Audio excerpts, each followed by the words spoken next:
Okay, fantastic. All right. Welcome everyone to this new podcast episode. And today with us we have Nicole, and she's gonna explore with us all the importance of feedback in our organization. So Nicole, go ahead and introduce yourself. Sure. My name's Nicole Trendle. I'm the Learning Technology Manager for Centric. We're an IT training organization based out of Kansas City, Missouri in the United States. And I have been with Centric for 14 years now.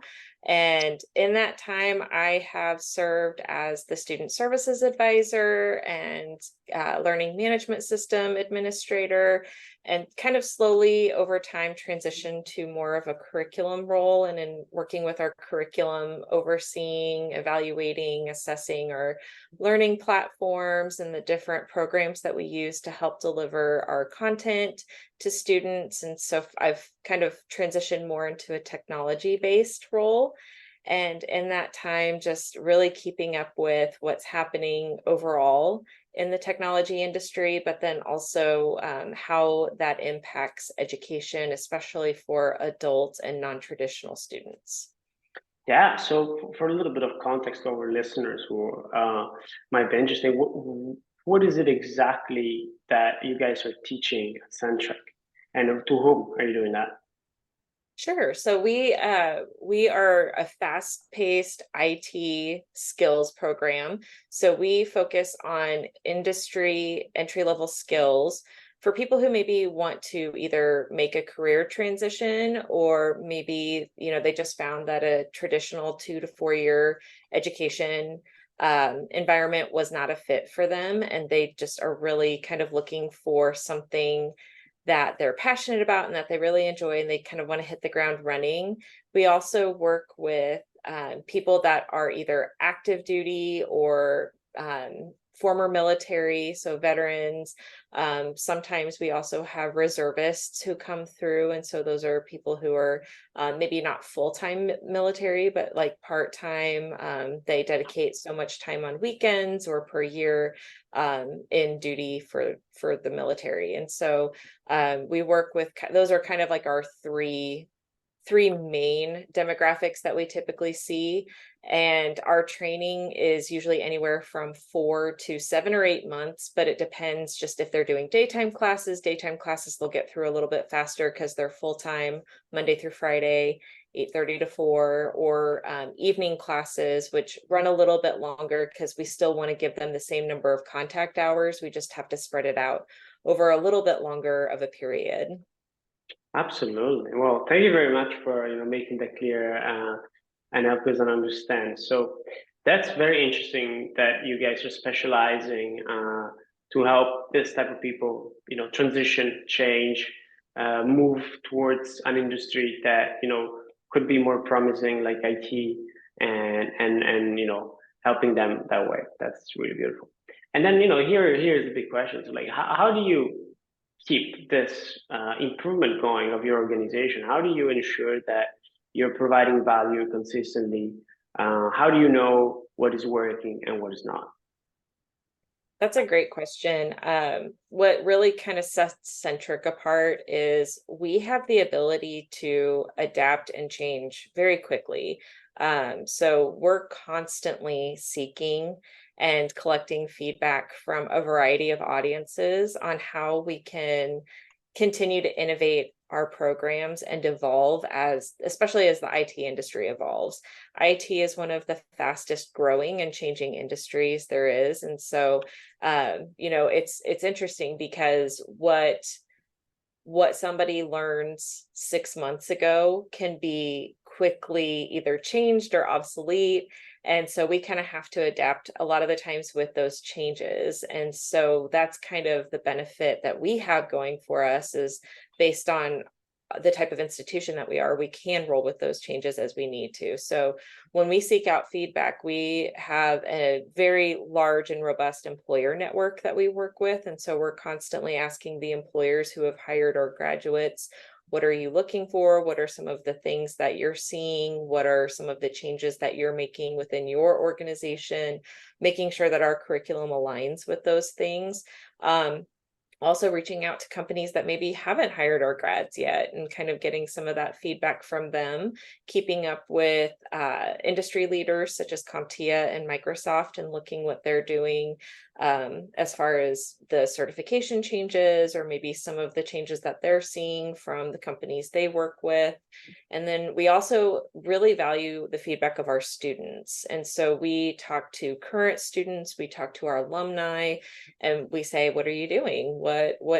What are you using that you learned in the program? And then that kind of gives us a really great opportunity to kind of come back and say, what is that overall student experience and what can we do to improve that? And that's something that we're always focused on, is how can we not just maintain, but always improve upon what we're doing. Oh, beautiful. That's super interesting. For example, we've been talking for a bit, but I didn't know that you also had this stream of feedback coming in from the like the people that will hire your graduates, and that just makes a lot of sense that you will have to, integrate what they are looking for towards what you're offering, so that you can, provide the most effective employees for those companies and allow people to then, get a job that they like and have the skills that are required to succeed. Super fascinating. But I can imagine that, that's like a lot of information coming in from different parts. And it's sometimes it's tough to like have like an overview of all of this and make the best decisions. And this is, of course, a challenge of many companies nowadays. But so we talked a little bit of this continuous improvement that you guys have, this process to keep things rolling and never, get stuck in the mud like a lot of companies do. They're, larger and more political. They have a harder time changing and adapting. And I love how you guys are actually adopting sort of like a more of a startup mentality where things move fast. You take feedback into account, you change, you adapt the curriculum, you have that flexibility indeed innate into the service. So that's just fantastic. So why don't you tell me a little bit of an instance where like one feedback that came in really had a huge impact, either on a human level or on an organizational level. Yeah, that's a great kind of question.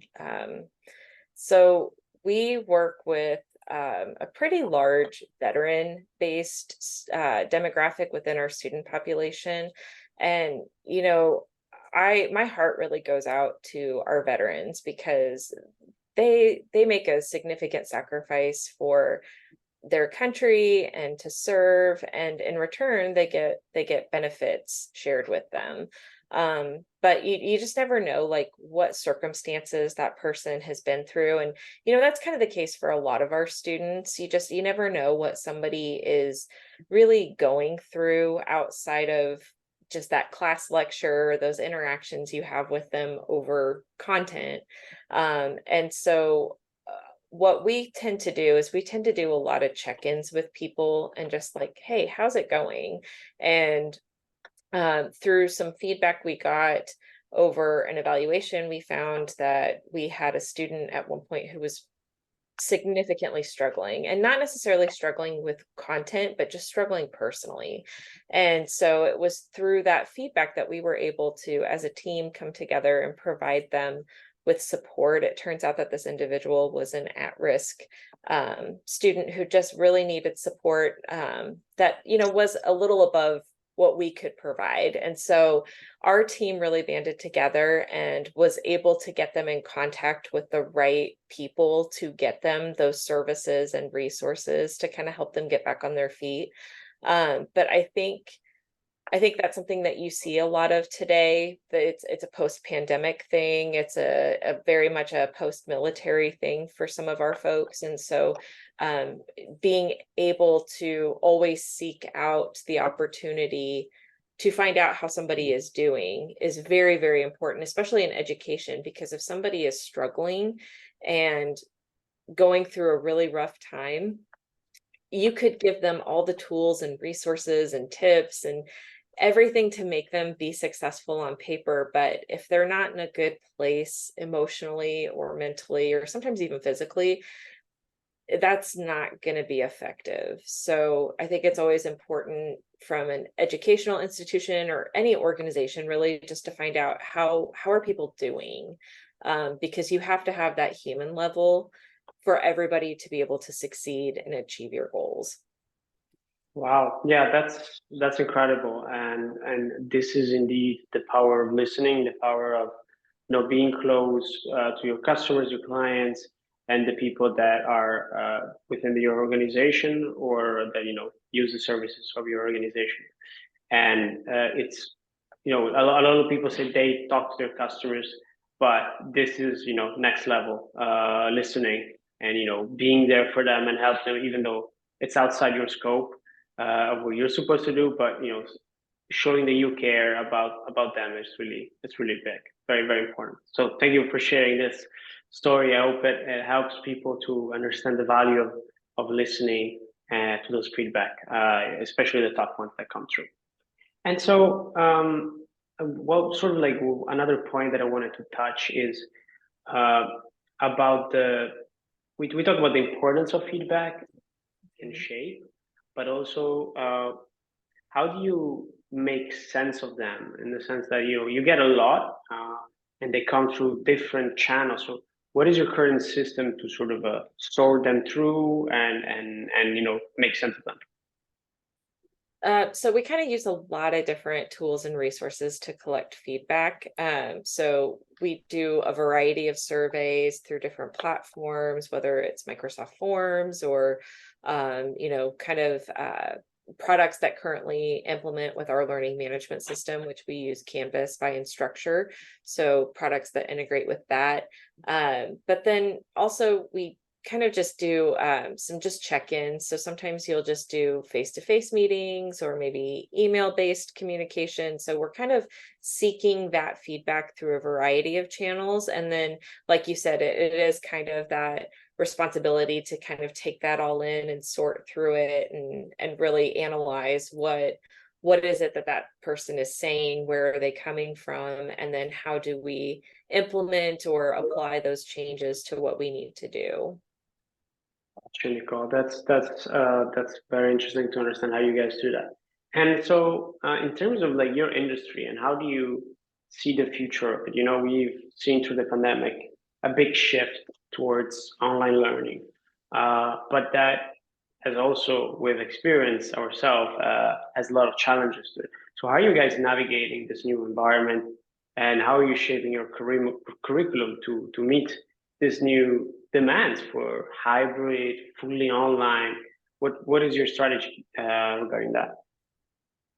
Yeah, there's definitely been a huge shift since the pandemic. But what's also interesting too is that post, and I hate saying post pandemic, but kind of after um, the kind of biggest parts of it, where people's mindsets are at. Prior to the pandemic, we were a 100% instructor-led on-prem program with campuses based out of Kansas City, Missouri and St. Louis, Missouri. And post-pandemic, we still have our campus-based programs, but we also have a 100% live virtual program in which students are attending lecture portions of their class through Zoom. They're working through curriculum independently outside of lecture hours.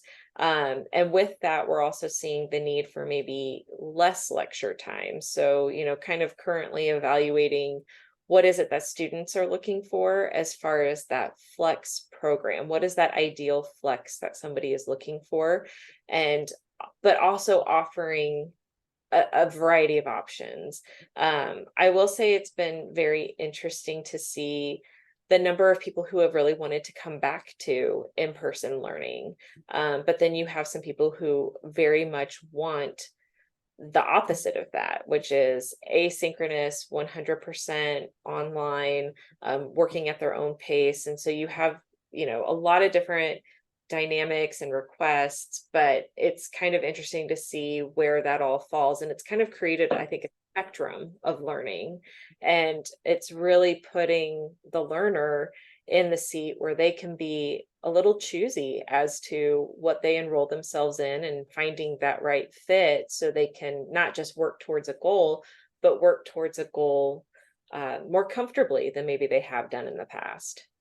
Yeah, working at their own pace, Mhm. and choosing the right technology that works for them, and the right timing. There are times that I find myself way more engaged in things that are online, and sometimes I just need that physical presence to learn better. So I can totally see that. So very interesting.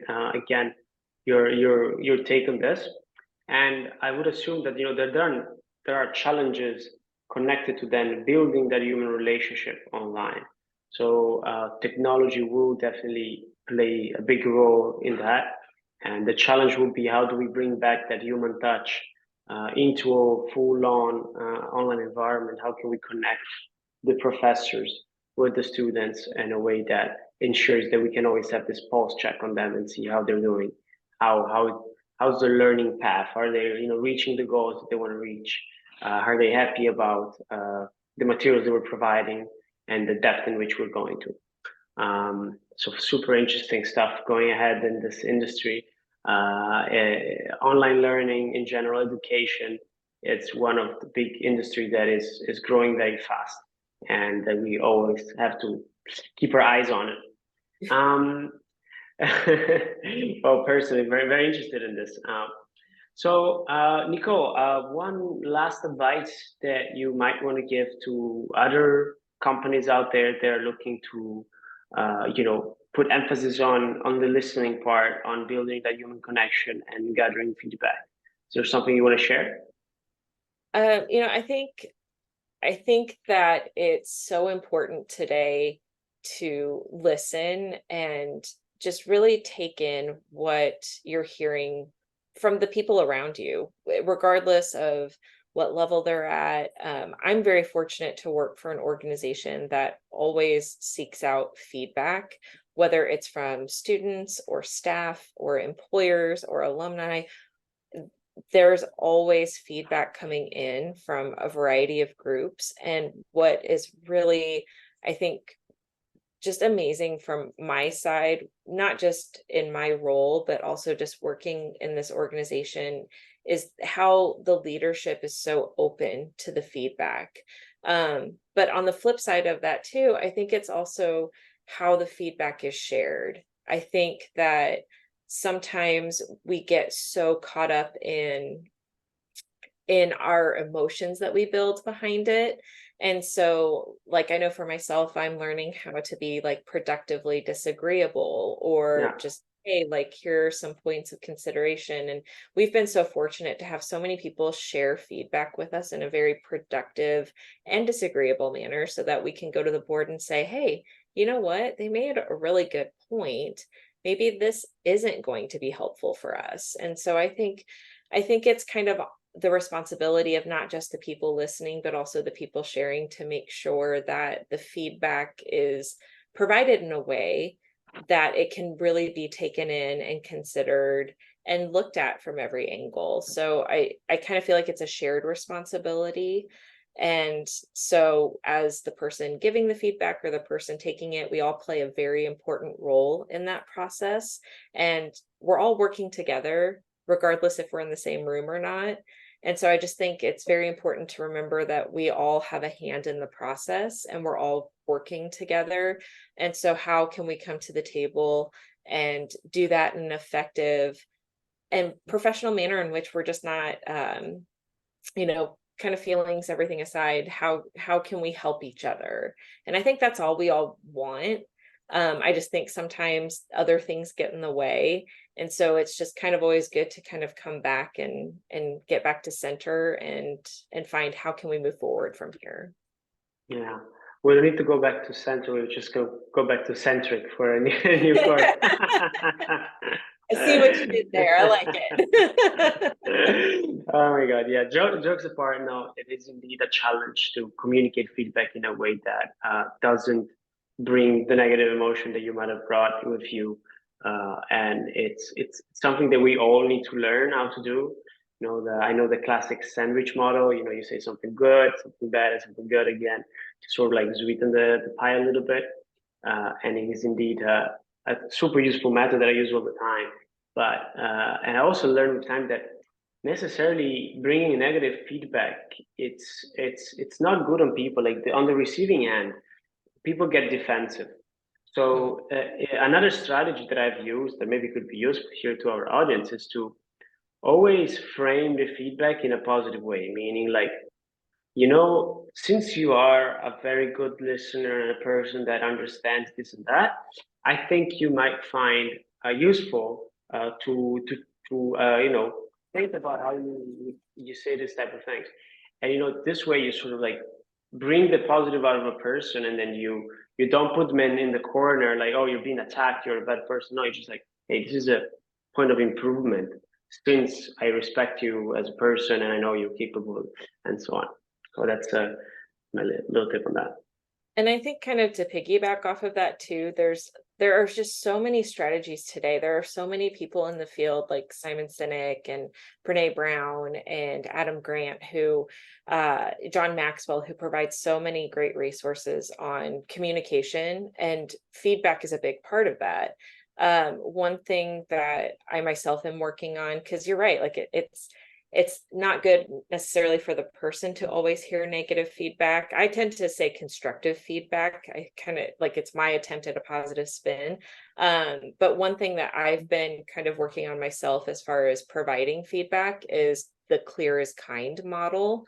I want to make sure that the feedback I'm providing is very clear and very concise, but coming from a place of kindness and care and wanting to see that individual or whatever I'm providing that feedback to see that be successful. And it's not that my delivery may not be fun, but I want it to really come from that place of, hey, this is what's happening. This has been the impact.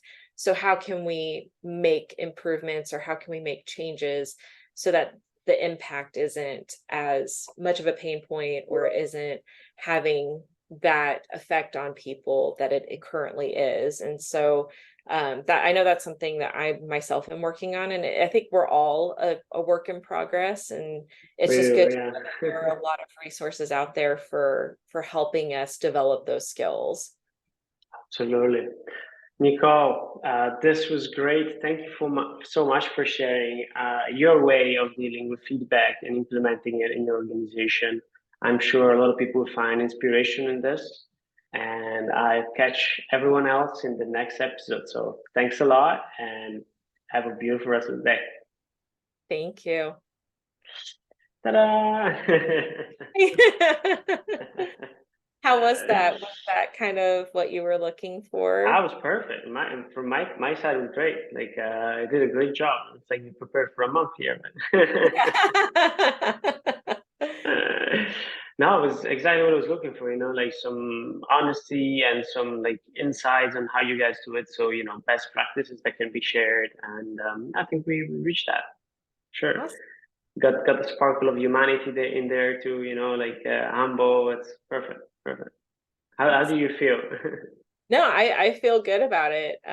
Like I said, I hope it's helpful to somebody, and that is a blessing that we do have here, is that we can roll with the feedback very quickly. And I know that there are a lot of organizations that don't necessarily have that ability, but that is something that we have going for us. So Cool. Very nice.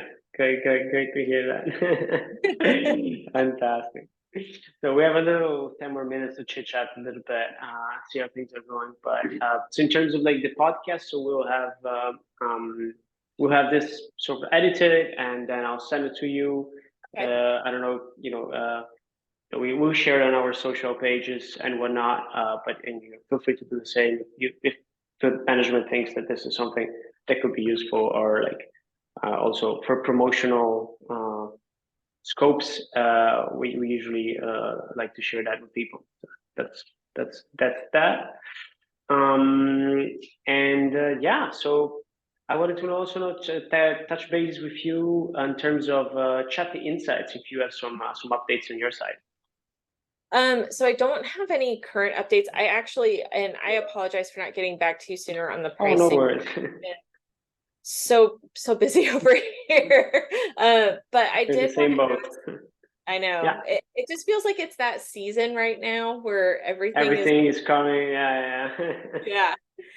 yeah. With the pricing, was I just wanted to clarify, was that euros or was that US dollars as far as the pricing goes? Because I know like Was sometimes there's a bit of a difference with that. absolutely. So I'm gonna double check with that because I think that was a while ago that I need to check the email. But so in general, would you do you prefer like the pricing in dollars? I would say directly. Okay, Yeah, so just for sure. because I think it didn't specify in the email, and so that was definitely like a question my Okay, finance. okay. We've had that in the past where it wasn't in US dollars, and so then there was the conversion that Yeah, takes yeah, place. yeah, yeah, yeah. Okay, absolutely. I'll double check and email you with the correct amount. Because if we did that in euros, then we'll have to convert it in dollars and see how that goes. But yeah, anything else that I can help you like in the decision making process? Anything that any doubts that you guys have or things that are stopping to go forward? Um, I think the other thing was just kind of maybe I think that kind of gives me a good starting point. And then where is that? I know I had some questions from one of the people on my leadership team about it, but Uh-huh. I can't remember exactly what that What it was. was, okay. So I'm trying to see if I have it or um Yeah, and then take your time. Yeah. that's per year, correct? That pricing is per. That is per year, yeah. That is per year pricing, yeah. It is indeed correct. And yeah, absolutely. I'm just also looking back at that email. And yeah, and how did you feel there was the reaction from the manager? Was like how was the pricing was received? Sort of like a again, what was the feedback on the pricing? So can help us understand if we can come forward somewhere if there's room for.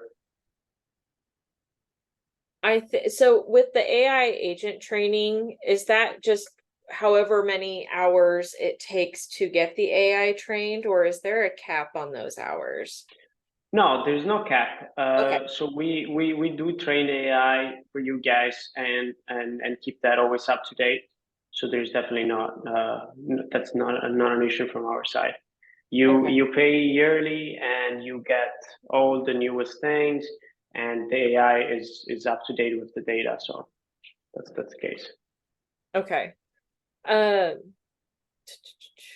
I think that was just kind of the big thing because that is something that we're seeing from a lot of companies is that either the training hours or the amount of training documentation has had Mm, an impact on that pricing.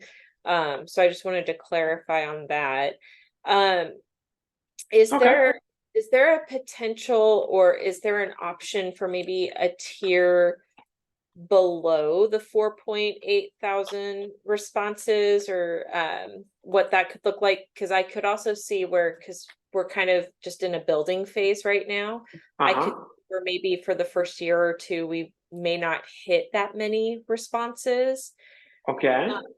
And then I guess my question too is a response considered one chat with an individual, or is it based on the number of messages per chat? No, it's a conversational base, right? So we also updated that number based on how many conversation we assume you guys might need, and sort of like shape the prices based on that. So if you tell me that you think there will be you guys would need less sort of like responses per year, we can touch on that and have an updated pricing as a consequence. If you think you would have to take it a bit more, easy on the first year and test it out with less people, that's no problem for us. Okay, so the results is like almost kind of like a user, if you will. So the response, what do you mean? Sorry, I don't think I got. So for example, like one thing that we're seeing is like or one thing we're kind of considering is using, if we were to implement Chatty survey, is to do it from like a student services standpoint, where maybe it's kind of that midway program check-in. Uh-huh. So we kind of see almost like one response per user, like kind of like you said, in Mm-hmm. that first year or two. So like right now, we only anticipate having about 300 to 350 students. So we would be like kind of maybe either in or under around 1,000 Okay, responses sure. for that Okay, first full very, year. very useful to know. Okay, okay, sure. That will be fine. Yes, indeed, we can shave us some of the costs for sure. There is indeed a big chunk of that that is related to the AI, the training, the customization. But Mhm. since you're telling me that you guys don't need the 4.8K responses, and we can bring it down to one, that's good. That's going to be totally possible, and it's going to make the solution a bit more affordable for you guys as a consequence. So that's Okay. perfect. Consuming less data, it's going to be better. Yeah. Awesome. So I I think get back. Yeah, sorry. Oh, I was just gonna say, like, I think I kind of see that being like the first year or two, and then as we continue to grow, then yeah, obviously that response rate would grow as well. Yeah, perfect. Yeah, this is indeed usually what we do is we try to understand, okay, what is the user's going to be, and then if there are more needs, we can grow with that. So that way we're more affordable at first, and you guys can understand the value, and then if you're going to continue, we can grow together in that sense. Beautiful, Okay. beautiful. So then, I don't want to steal more of your time, Nicole. I will send you the updated pricing based on this new specification that we talked. And before that, I'll send you some information about the podcast, where you can find it, how can you share it, and if you need me to repost your things or whatnot, we can keep chatting on by email, so we can spread this thing out and get as many people on board and listen to it, because I really think we did a good job here. So people need to Awesome. listen to this. All right. Great. Well, thank you so much for having me and for this opportunity. I really appreciate you thinking of me for it. It was a pleasure. Right? We really got a good vibe at first, and I was like, like she's the right person for this. So it was definitely mutual. Thank you. All right, Nicole. Have a great rest of the day, and we'll be in contact very soon. All right. All right. Thank you. Bye bye. Bye. Bye.